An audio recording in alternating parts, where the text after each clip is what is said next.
Today, we're making pineapple pepper sauce. Come on in, let's get started.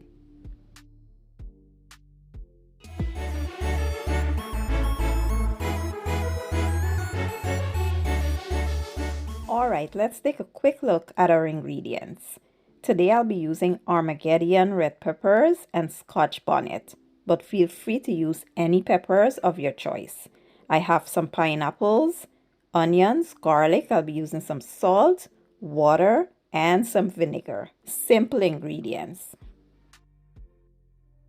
So basically we're just blending all of the ingredients.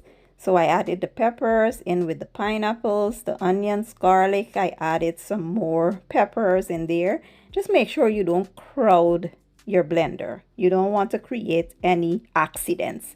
So once everything is added in there, you want to just go ahead and cover it and blend until it creates space that you can add the rest of your peppers in there.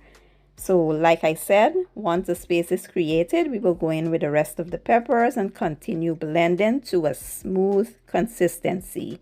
Try to get all your seeds blended. You can also remove the seeds if you don't want it super spicy, but I like my pepper hot, hot, hot, and this did not disappoint.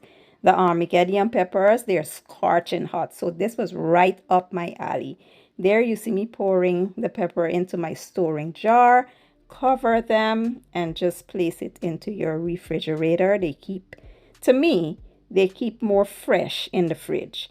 So yeah, here you have it, my version of pineapple pepper sauce. Give the recipe a try and let me know what you guys think. I will leave all the ingredients and the measurements in the description or the caption. If you enjoyed the video, give it a thumbs up, share it, leave a comment down below, and I'll see you guys in my next one. Thank you for watching and enjoy.